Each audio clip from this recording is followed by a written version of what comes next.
नमस्कार। सुपरस्टार ऋषि कपूर पंचतत्व में विलीन हो चुके हैं, लेकिन क्या कोई सोच सकता था इतना बड़ा सितारा जब अपने अंतिम सफर पर निकलेगा तो सिर्फ 19 लोग ही उनके साथ शामिल हो सकेंगे। क्या कोई सोच सकता था कि शमशान में सन्नाटे के बीच इतने बड़े स्टार का अंतिम संस्कार होगा। कोरोना काल में ऋषि कपूर को ऐसे ही आखिरी विदाई दी गई। रणबीर कपूर ने जब अपने पिता के पार्थिव शरीर को मुखाग्नि दी तो चेहरे पर मास्क और हाथों में ग्लव्स थे। लॉकडाउन में फंसी बेटी पिता के अंतिम दर्शनों के लिए नहीं पहुंच पाई। कोरोना वायरस ने सबको इतना मजबूर कर दिया कि लाखों फैंस बस टीवी ट्विटर पर अपने सितारे को जाते देखते रहे। घरों में ही नम आंखों से अपने प्यारे हीरो को श्रद्धांजलि दी।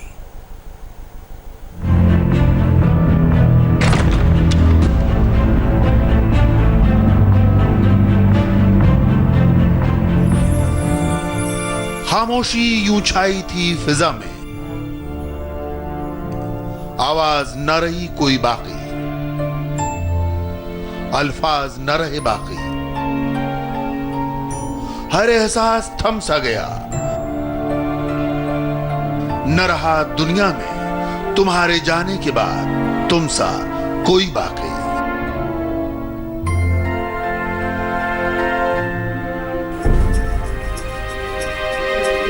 बेचैन कर देने वाली खामोशी है।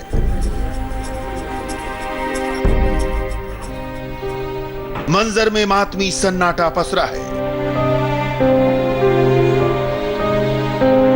हिंदुस्तान की गलियां चौबारे सब सूने हैं।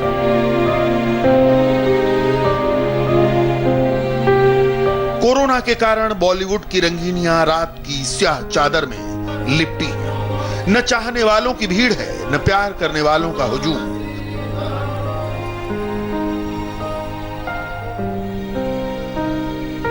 बुझी बुझी सी है सितारों की चमक।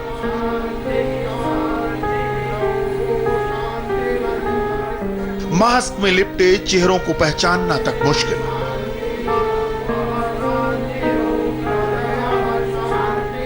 और इस बीच रोमांस का सरताज, करोड़ों दिलों की धड़कनों में बसा अदाकार, 50 सालों तक सिल्वर स्क्रीन पर राज करने वाला फनकार, अलबेला, अकेला, बिल्कुल तन्हा।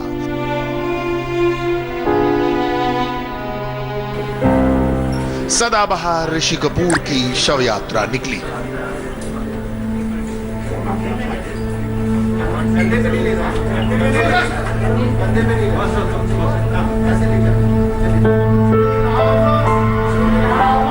रणबीर कपूर, करीना कपूर, अभिषेक बच्चन, नीतू कपूर, राजीव कपूर, आलिया भट्ट, राहुल रवैल, कुल 19 लोगों को ऋषि कपूर के अंतिम संस्कार में शामिल होने की इजाजत मिली।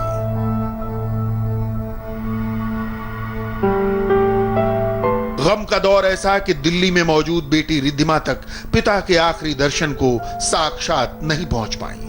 इससे बड़ा दर्द क्या होगा कि बेटी ने वीडियो कॉल से पिता के आखिरी दर्शन किए। कोरोना काल में एक स्टार जो दशकों सिल्वर स्क्रीन पर चमकता रहा, ट्विटर पर जिसके 35 लाख फॉलोअर थे, उसका जनाजा यूं तन्हाई में निकलेगा। करोड़ों फैंस की आंखें नम हैं।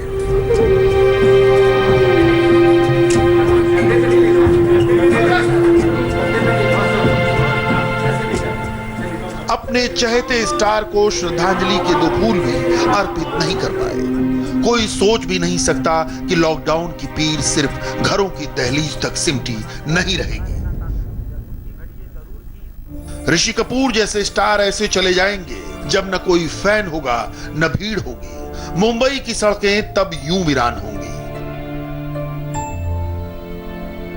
याद आता है कैसे हजारों का हुजूम उमड़ पड़ा था जब जनाजा निकला था राज कपूर का, राजेश खन्ना का, श्रीदेवी का। मुंबई के चंदनवाड़ी शमशान घाट पर ऋषि का अंतिम संस्कार पूरे विधि विधान से हुआ। बेटे रणबीर ने मुंह पर मास्क और हाथों में ग्लव्स के साथ पिता की अंतिम विधि को पूरा किया।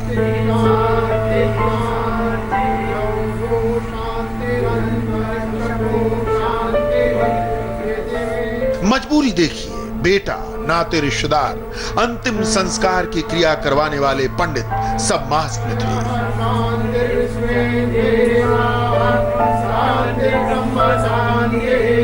अर्थी को कंधा देने वाले भी मास्क और ग्लव्स पहने थे।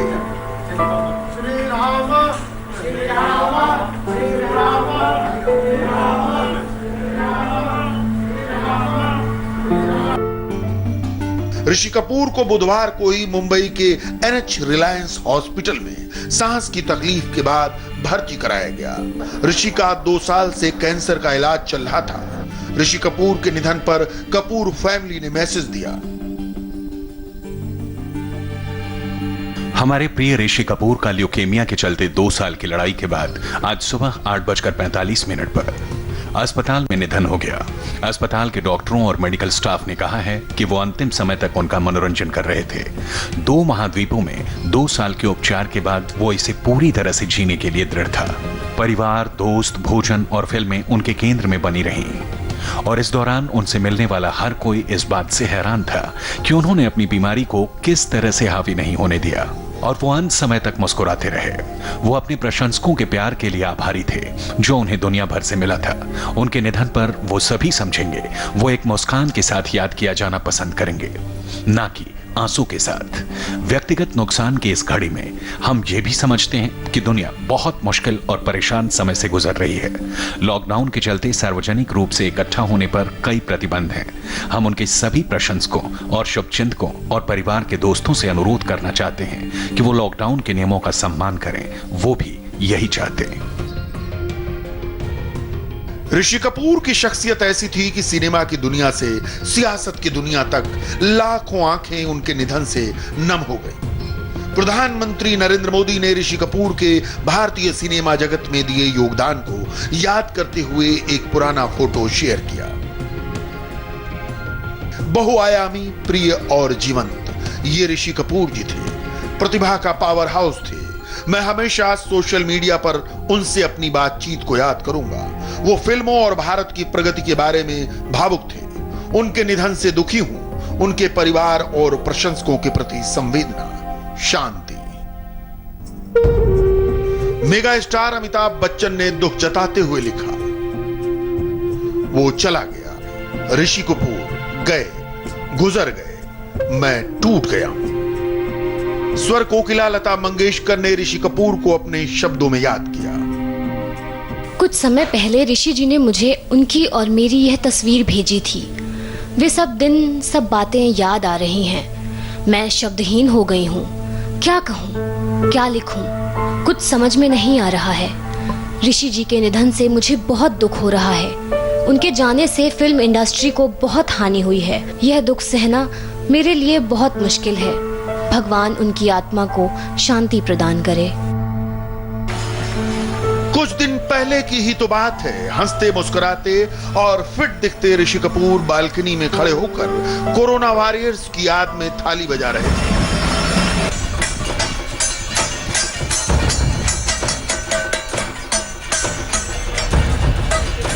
चेहरे पर कोई गम नहीं, कोई दर्द नहीं। लगा ही नहीं कि इस तस्वीर के चंद दिनों बाद ऋषि हम सबको छोड़कर चले जाएंगे। ऋषि कपूर के अंतिम संस्कार में रणबीर की फ्रेंड आलिया भट्ट लगातार मौजूद रहीं। वो वीडियो बनाकर रणबीर की बहन रिद्धिमा को अंतिम विदाई की रस्में दिखाती रहीं। आलिया ने इंस्टाग्राम पर लिखा कि वो पिछले 2 साल से ऋषि जी को जानती थी, जो उनके दोस्त थे, चाइनीज फूड के साथी थे, total cinema lover, fighter, leader, सुंदर कहानी सुनाने वाले साथी थे। 2 साल में जितना प्यार उन्होंने दिया, उसके लिए वो भगवान का शुक्रिया अदा करना चाहेंगी। वाकई ऋषि की पर्सनैलिटी ऐसी ही थी जो सरहदों में भी नहीं बंधी थी। ऋषि कपूर कलाकारों के कलाकार थे। दौर चाहे कोई भी हो, पर्दे पर ऋषि कपूर होते तो बस छा जाते। सम्मोहित कर देने वाली मुस्कान, टाइमिंग का जबरदस्त कमाल और को एक्टर के साथ जबरदस्त बॉन्डिंग। कोई ऐसे ही ऋषि कपूर नहीं बन जाता, लेकिन ऋषि कपूर ऐसे ही चले जाएंगे किसी ने सोचा न था। कैंसर तो 2018 में ही डिटेक्ट हुआ था, लेकिन कमबख्त कैंसर भी ऋषि कपूर से परेशान था कि दर्द उठे तो कहां से। ऋषि की हंसी के सामने मौत भी मात खाती रही, लेकिन ये साल काले अध्याय के रूप में दर्ज होने जा रहा है। लॉकडाउन के चलते कला के दीवानों की कमर ऐसे ही टूटी पड़ी थी कि इरफान और ऋषि कपूर के निधन से मानो दुखों का पहाड़ टूट पड़ा। रहने को सदा दहर में आता नहीं कोई, तुम जैसे गए ऐसे भी जाता नहीं कोई। डरता हूं कहीं खुश न हो जाए समंदर, राख अपनी कभी आप बहाता नहीं कोई। एक बार तो खुद मौत भी घबरा गई होगी, यूं मौत को सीने से लगाता नहीं कोई।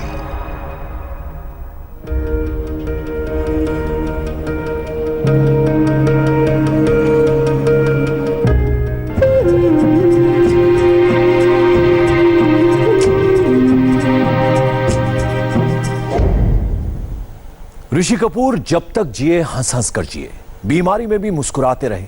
खाना पीना, घूमना फिरना, सिनेमा और फैमिली, इसी सब में उनकी जिंदगी हंसते हंसते गुजरी।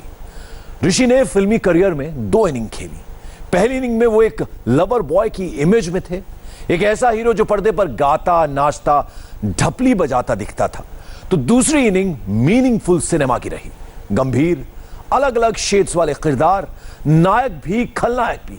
एकदम शुरू से देखिए चिंटू जी की फिल्मी जिंदगी कैसे वक्त के साथ साथ बदलती रही।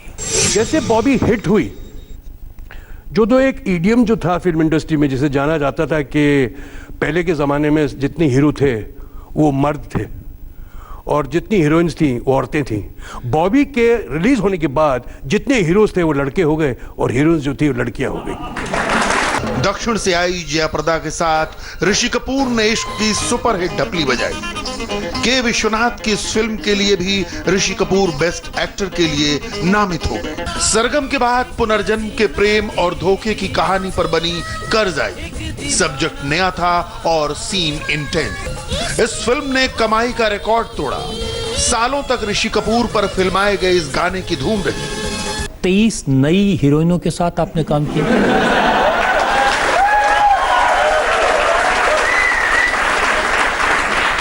बात दुरुस्त है आपकी। जी हाँ, मैंने कहते हैं शायद 23 से ऊपर भी हों। आपसे ये भी मैं खुलासा करना चाहता हूँ कि आज की तारीख में जो हमारी जज साहिबा यहाँ बैठी हैं, वो भी एक टाइम पे मेरी हीरोइन बनने वाली थी। उनकी भी पहली पिक्चर मेरे साथ होने वाली थी बॉबी के बाद ही। राज कपूर साहब ने उनको कलकत्ता में देखा था बॉबी की प्रीमियर पे और उनसे रिक्वेस्ट की थी कि तुम अगर पिक्चर में करना चाहो काम तो बड़ी खुशी होगी। तो इनके वालिद साहब ने शायद ना समझा कि उम्र छोटी थी उस वक्त उनकी, चाहते थे कि शायद पढ़ाई आगे करे, लेकिन वो 23 का आज नंबर 24 होता अगर ये भी मेरे साथ होती तो। ऋषि कपूर ने यह सच खुद रजत जी के सामने कबूल किया था। अब जाके मुझे कुछ ऋषि, रोमांटिक हीरो के तौर पर आपको जनता ने बहुत प्यार दिया। 25 साल नॉन स्टॉप लोगों ने आपको प्यार दिया। लोग सोचते थे भी 4-5 साल और चल सकते हैं, आपने बीच में छोड़ दिया। क्या करे, बदन ने छोड़ दिया हमारा साथ।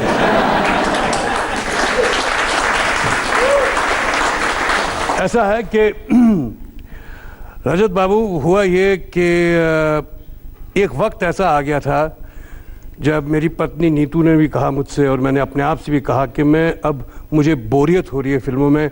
मैं सिर्फ जर्सी पहन के ऊटी, स्विट्ज़रलैंड जाके सिर्फ गाना गा रहा था, पेड़ों के इर्द गिर्द हीरोइन के साथ सिर्फ भाग ही रहा था। हाँ, पैसे बना रहा था, लेकिन एक्टिंग का जो मुझे शौक़ था वो मुझे कोई ऐसे रोल्स मिल नहीं रहे थे। तो मैंने सोचा कि अब वो बच्चे नए भी आ गए थे, सलमान, शाहरुख, आमिर। ये सन 96-97 की बात कर रहा हूँ, 98 की बात कर रहा हूँ। तो मैंने सोचा कि मैं वॉलंटरली अपने इस करियर को छोड़ दूँ। बहुत हो गया, 25 साल लगातार काम करना, 73 से 98 तक। 98 में मेरी फिल्म कारोबार लगी थी। वो तब तक काम करना एक बहुत बड़ा एक इनिंग्स होता है, जो कि बहुत कम लोगों ने शायद इसे हासिल किया है। ऋषि साहब को आज शाहरुख खान ने भी याद किया है। जब ऋषि कपूर सुपरस्टार थे तब शाहरुख खान फिल्मी दुनिया का पहला शॉट दे रहे थे। फिल्म थी दीवाना। एक न्यू कमर का पहला शॉट देखने के लिए ऋषि कपूर बैठे रहे। जब शॉट खत्म हो गया तो ऋषि कपूर ने कहा कि गजब की एनर्जी है तुम में। आज शाहरुख खान ने लिखा है कि उन्हें आशीर्वाद देने वाला चला गया। ऋषि कपूर की फिल्मी लाइफ का दूसरा पड़ाव बेहद अहम रहा है, जिसमें खुद उनके मुताबिक उनकी अधूरी ख्वाहिशें पूरी हो गई। कोई भी काम छोटा और बड़ा नहीं होता, लेकिन चरित्र अभिनेता के तौर पर ऋषि कपूर अपने बेहतरीन अभिनय की खोज में लगातार काम कर रहे थे, लेकिन उन्हें ऐसा किरदार नहीं मिल रहा था जिसकी चर्चा दर्शक सिनेमा हॉल के बाहर कर सके। लेकिन इसी बीच 2010 में आई फिल्म दो दूनी चार में दोगल साहब के किरदार ने ऋषि कपूर के अभिनय को चर्चा का विषय बना दिया। डिस्कवरी चैनल दिखाकर, हिस्ट्री चैनल दिखाकर यही चीज देखते रहता है। पापा न्यूज देख रहा हूँ। ओ क्या ना चाहिए मनु, अगर चाय बनी। अब तुम रात भर जागते नहीं रहना। ये लो। नींद भी कहाँ आनी है। ये ऋषि कपूर के अभिनय का बेहतरीन काम था, लेकिन बेहतरीन अब भी बाकी था। अपनी चादर का साइज देखकर सीना ठोकती। ऐसी चीज बाजार में रोज रोज बिकने नहीं आती। को मसल दूं ना तो इतर टपके बदन से। इसके बाद साल 2012 में आई फिल्म अग्निपथ में रऊफ लाला के किरदार ने ऋषि कपूर की छवि को पूरी तरह बदल कर रख दिया। लड़की 11 की हो या 16 की, मैं तो उसे खरीद लेता। अब तक जिसे हिंदी फिल्मों का चॉकलेटी और रोमांटिक हीरो कहा जाता था, वो अब एक क्रूर और घिनौने किरदार वाला विलेन बन चुका था, जिसे देखकर दर्शकों को नफरत पैदा हो गई। तब जाके कहीं मेरे बेटे की रूह को सुकून मिलेगा। वो मुझे गिर गिराएगा मेरे सामने आके। ये ऋषि कपूर के अभिनय की सबसे बड़ी जीत थी। आप इसे ऋषि कपूर के अभिनय का पुनर्जन्म भी कह सकते हैं, क्योंकि वो अपनी पुरानी छवि को तोड़ चुके थे। लेकिन फिल्म के डायरेक्टर करण मल्होत्रा की ये जिद थी कि ये रोल ऋषि कपूर को ध्यान में रखकर लिखा गया है, इसलिए उन्हें ही रऊफ लाला का किरदार निभाना चाहिए। इसलिए फिल्म प्रोड्यूसर करण जौहर और डायरेक्टर करण मल्होत्रा 3.5 महीने तक उनसे मिन्नत करते रहे।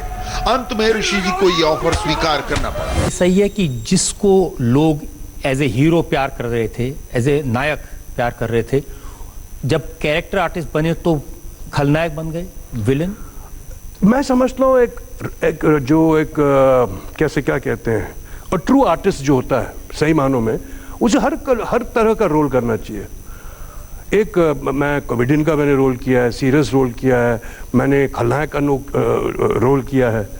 हाल ही में मेरी सोशल फिल्म आनी है, बहुत एक मज़ेदार फिल्म है वो भी, उसमें तो तरह तरह के रोल करने में तो मज़ा है। नहीं तो मैंने कहा था वही पहले क्या कर रहा था, सिर्फ गाने ही गा रहा था, जर्सियाँ पहन के हीरोइन के पीछे ही भाग रहा था और कुछ नहीं कर रहा था।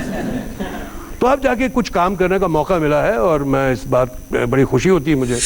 फिल्म अग्निपथ से जुड़ा किस्सा ये भी है कि रऊफ लाला बनने से पहले तक ऋषि कपूर ने अपने 40 साल के करियर में कभी लुक टेस्ट नहीं दिया था, लेकिन इस किरदार के लिए ऋषि कपूर ने पहली बार लुक टेस्ट दिया। इसके बाद उनके अभिनय ने इतिहास रच दिया। ऋषि कपूर को इस किरदार के लिए फिल्म फेयर का बेस्ट सपोर्टिंग एक्टर का खिताब मिला।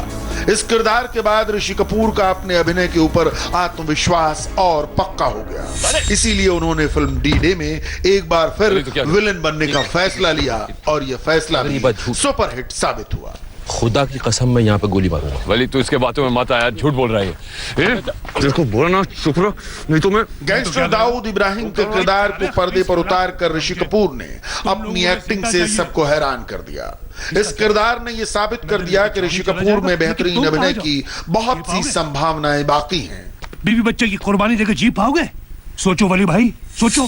फिल्म डी-डे को लेकर यह कैसा अजीब इत्तेफाक है कि इस फिल्म के दो बेहतरीन कलाकार इरफान और ऋषि कपूर अब इस दुनिया में नहीं हैं। इस फिल्म में अपने शानदार अभिनय से दोनों अभिनेता दर्शकों के दिल में उतर गए। ये वो दौर भी था जब बाप और बेटे हिंदी सिनेमा के रुपहले पर्दे पर छाए हुए थे। रॉक स्टार और बर्फी की अपार सफलता के बाद दर्शकों के मन में बाप बेटे को एक साथ पर्दे पर देखने की इच्छा पैदा होने लगी और ये मौका मिला 2013 में आई फिल्म बेशर्म। कमजोर कहानी के बावजूद ऋषि कपूर पूरे परिवार के साथ इस फिल्म को करने का मौका छोड़ना नहीं चाहते थे, इसलिए पत्नी नीतू सिंह और बेटे रणवीर कपूर के साथ ये फिल्म की लेकिन कोई खास कमाल नहीं हुआ। साल 2016 में आई फिल्म कपूर एंड सन्स में ऋषि कपूर ने अपने अभिनय से दर्शकों को एक बार फिर हैरान कर दिया। मौत का इंतजार कर रहे एक जिंदा दिल बुजुर्ग का ये किरदार लोगों को बहुत पसंद आया। तब तक यही पहनी प्लीज। क्या पैंट मिल गई मोटी? Stop it dad. दादू आ गए। इसके बाद ऋषि कपूर को एक लंबे अरसे के बाद 2018 में सदी के महानायक अमिताभ बच्चन के साथ काम करने का मौका मिला। एक बुजुर्ग बेटे के रूप में ऋषि कपूर का यह प्रयोग भी सफल है। सिनेमा का पर्दा हो या असल जिंदगी, ऋषि कपूर ने हर किरदार को बखूबी निभाया। कैंसर जैसी गंभीर बीमारी के बावजूद उनकी जिंदा दिली कभी कम नहीं हुई। वो भले ही अब हमारे बीच नहीं हैं, लेकिन अपने अभिनय के जरिए वो हमेशा लोगों के दिलों में जिंदा रहेंगे। एक अभिनेता की मौत तो हो सकती है, लेकिन बेहतरीन अभिनय को भगवान भी मार नहीं सकता। ऋषि कपूर सोशल मीडिया पर काफी एक्टिव रहते थे। 2 अप्रैल को उन्होंने आखिरी ट्वीट किया। ऋषि कपूर को और करीब से समझना है तो उनकी पिछले 27 दिन की सोशल मीडिया टाइमलाइन देखनी होगी।